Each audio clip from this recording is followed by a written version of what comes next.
story appears ordinary till you see the core side of it. And what you're looking for is the story behind the news. We bring it to you from Lagos, the commercial capital of Nigeria. Giving you all sides and political stories round the clock. Every detail from the start line to the final whistle. CoreTV News, expanding your view.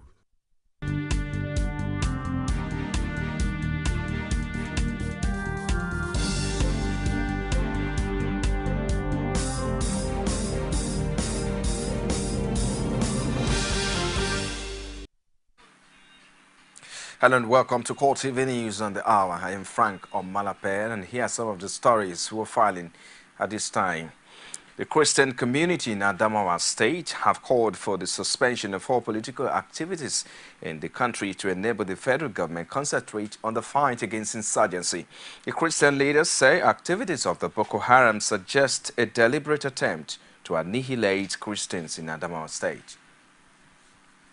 Reports reaching us from the Christian escapees from the troubled areas reveal that Christian parents and brothers are slaughtered in the presence of their wives and wives because they profess the Christian faith, while all the existing churches in the captured territories have been completely destroyed by the Islamic insurgents. We reject in strong terms insinuations from certain quarters that the insurgents are a mere bunch of trigger-happy miscreants whose intentions are to settle certain scores with the government, owing to the Tory revelations of attacks mostly targeted against Christians.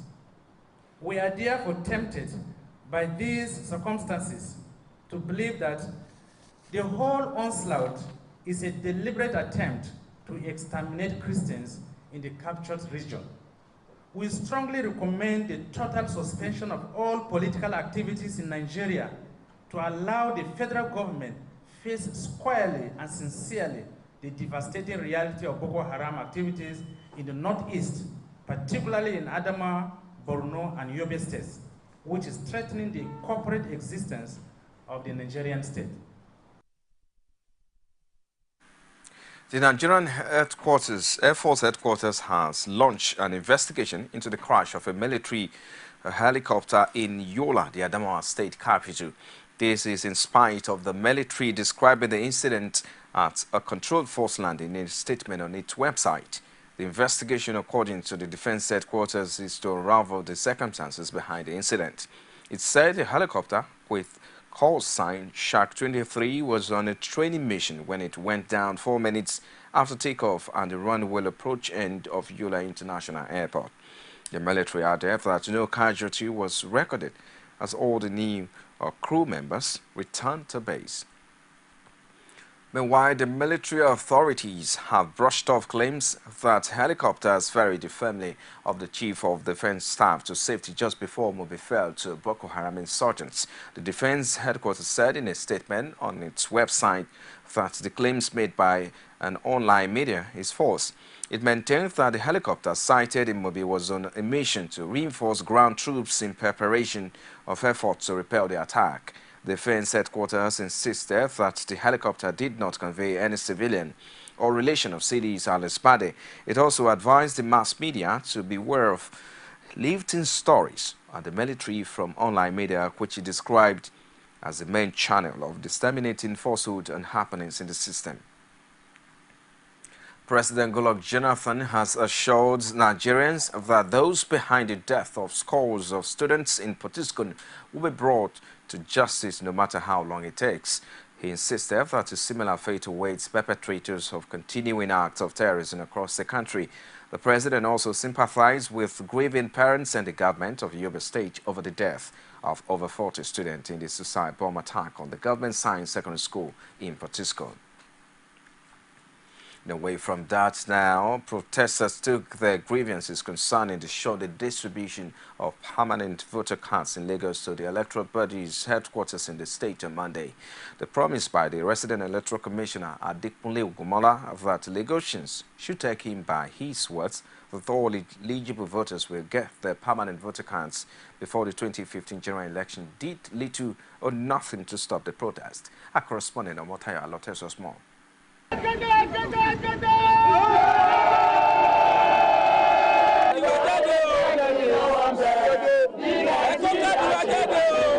This is a testimony of the rage that has trailed the permanent voter cards distribution exercise in Lagos from its commencement. None of the original 3 days slated for the exercise has gone without hitches. These protesters were clearly not pleased with the conduct of the exercise. For this human rights activist, Declan Ikere, the country has gone past the era of unfolding and watching events as they unfold. In as much as we are trying to sensitize Nigerians that election is coming, we are of the view that the extension or the continuous distribution of the PVC should go back to those places that the people actually did the registration. That will go a long way to showcase that INEC is not short-staffed. The resident electoral commissioner explains the challenges faced by the electoral body and promised a way out when he was confronted by the leaders of the protest. What we are planning to do in the 11 local governments, after the distribution of the permanent voters card, come Wednesday, we'll start with the continuous voter registration. Meaning that if for any reason you registered in 2011 and your name is not on our electronic voters register, you have another opportunity of re-registering. Okay. If you are 18, you were 18 in 2011, but you did not have the opportunity of registering in 2011, you have the opportunity of registering. If you are not 18 in 2011 and you have matured into the voting age, you have the opportunity of registering. So what it means is that we are going to have a robust registration, right? So that at the end of the day, all eligible voters will be captured on our database. The explanation did not, however, stop the protesters from arguing their challenges with the resident electoral commissioner. We have been on the field as a civil society organization monitoring the progress and otherwise of your exercise. And so far so good, we are not satisfied. It's a total dismal. In my ward, collection of PVC has not taken off as of now. Honestly, INEC regrets what is happening. It was our intention to showcase ourselves. I think you get it. But I don't want to give excuses. We have regretted it, right? And we are trying to make amends.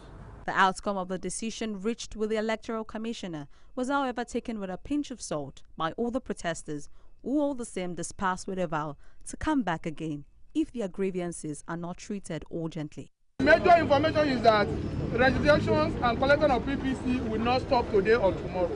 It's ongoing exercise. That when they move away from the polling unit, they will move to the local government. So you go to your ward headquarters, INEC headquarters, to collect your PPC. It's ongoing. They are not going to stop it until February next year. So no Lagosian will be disembarrassed.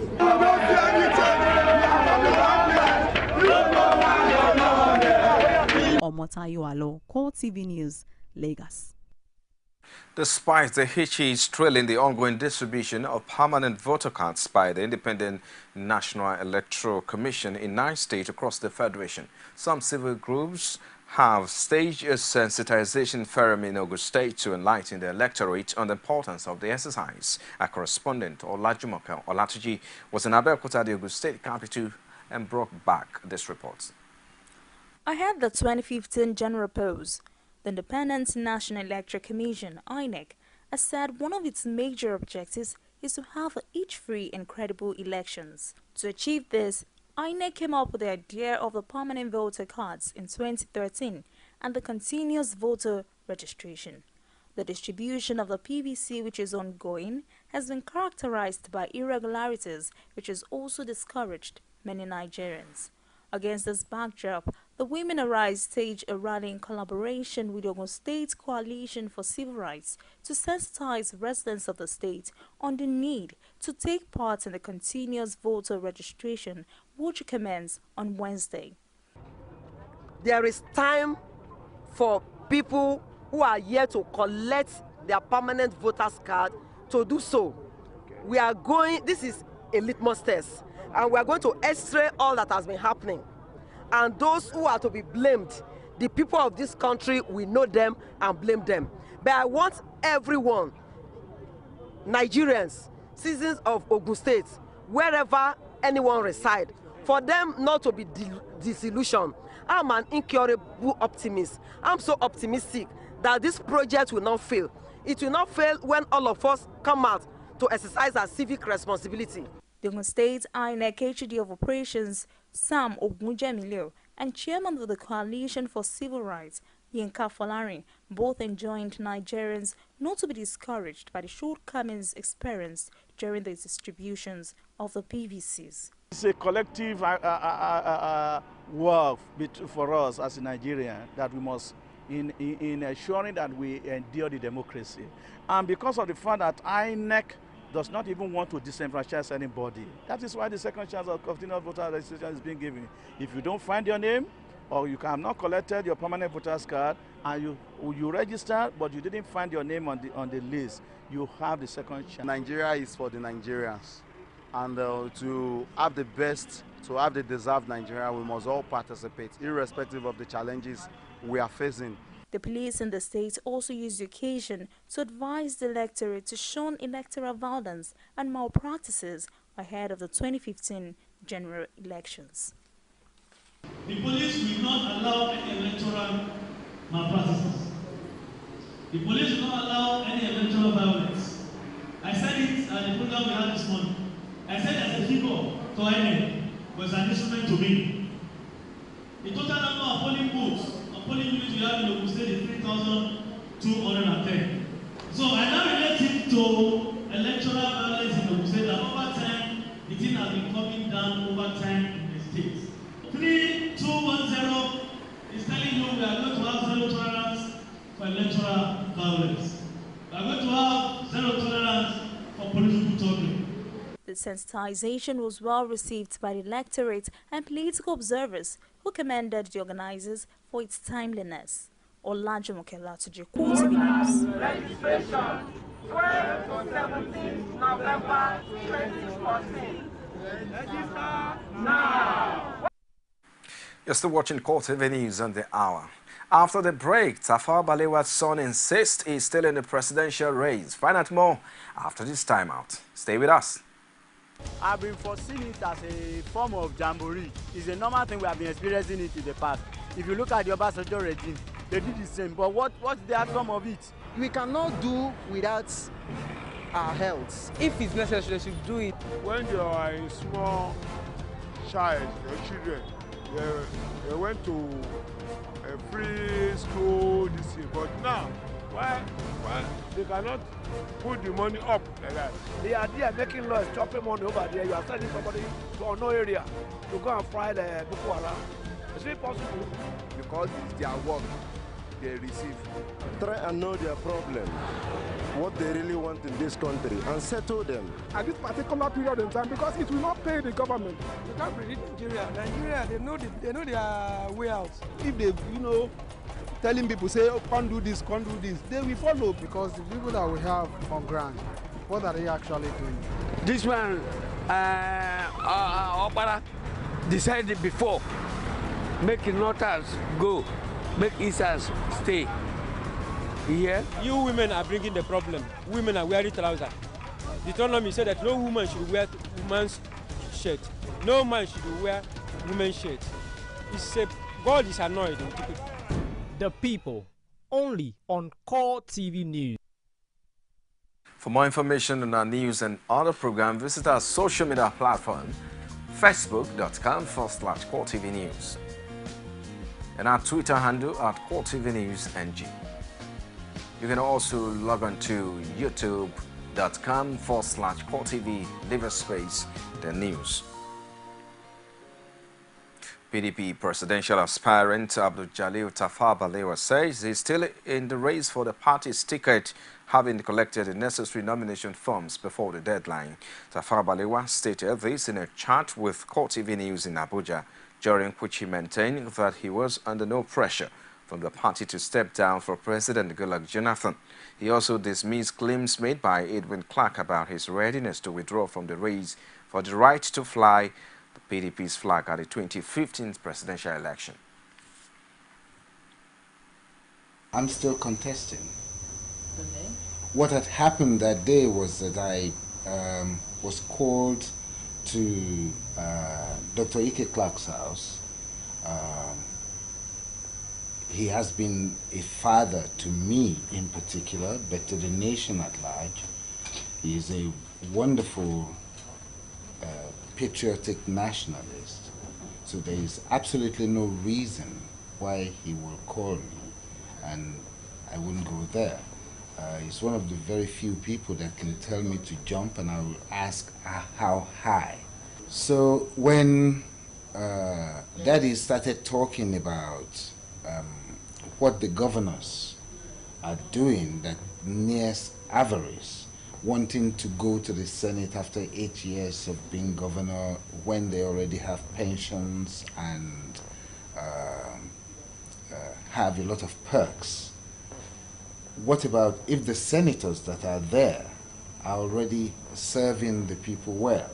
Later on, he mentioned the fact that I was his son, and the president was his son also, and said he was going to mediate between us to make sure that, you know, whatever rancor is leveled.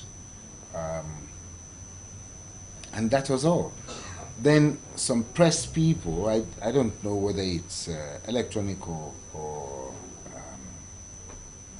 written press, said, what did I think of what he said? I said, everything Daddy said was true. That was it. Those were the only 5 words I said there. In the meantime, the People's Democratic Party has said it has done well in the last 15 years. It also challenged the opposition to a free, fair and peaceful context. PDP spokesman Olisa Metu said in a statement that President Goodluck Jonathan's declaration for the 2015 presidential election is a boost to the collective aspiration of millions of party members.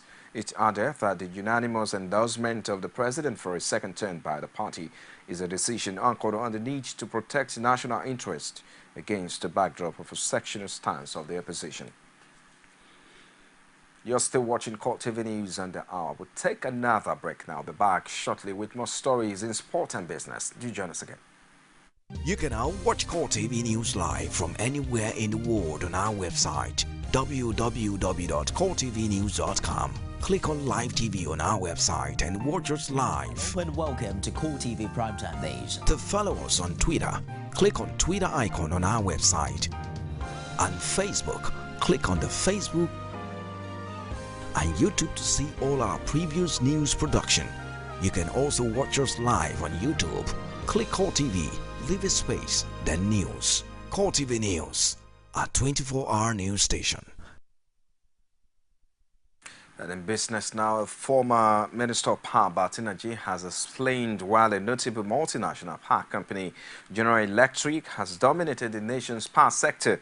Speaking during a conference of the National Higher Education Stakeholders organized by TED Fund and Federal Ministry of Education on Monday in Abuja, Naji said the company's huge investment in the nation's economy has encouraged local manufacturing of turbine power equipment, training of local engineers and job creation.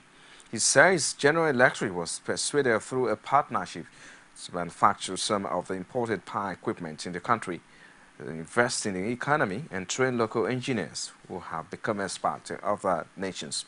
Nigeria advised the government to do more by funding research projects to industrialize the country. Meanwhile, the federal government on Monday said it has saved 528 million naira on reviews conducted on some projects since 2009 to date. It says the reviews were conducted to ensure that the rewards conform to the Public Procurement Act. The Director General Bureau of Public Procurement, Emeka Eze, disclosed this while speaking at the first National Conference on Public Procurement held inside the Presidential Villa, Abuja. Eze says the Bureau had also recommended over 180 companies for investigation, with the list of the affected firms submitted to the Independent Corrupt Practices. He says the offenses varied from tax fraud to underestimated of turnover. Eze reaffirmed the government's commitment to further strengthen the Bureau to continue on its assignment with best practices. Outside Nigeria, 2 Israelis have been killed in separate knife attacks in Tel Aviv and the occupied West Bank. The first attacks in Tel Aviv targeted a soldier. A Palestinian from the West Bank city of Nablus was arrested. An Israeli woman was later stabbed to death near the Alon Shuvot Jewish settlement in the West Bank. The assailant was shot by a security guard. The stabbings come at a time of heightened tension between Israel and the Palestinians. At the weekend, Israeli Arabs threw stones at police in many Arab towns in Israel after police shot dead a young Arab man who had attacked them with a knife. Prime Minister Benjamin Netanyahu has vowed to crack down on the violence. Well, and that will be all for now on CoreTV News Hour. Many thanks for watching. I am Frank Omalape. I'll see you again.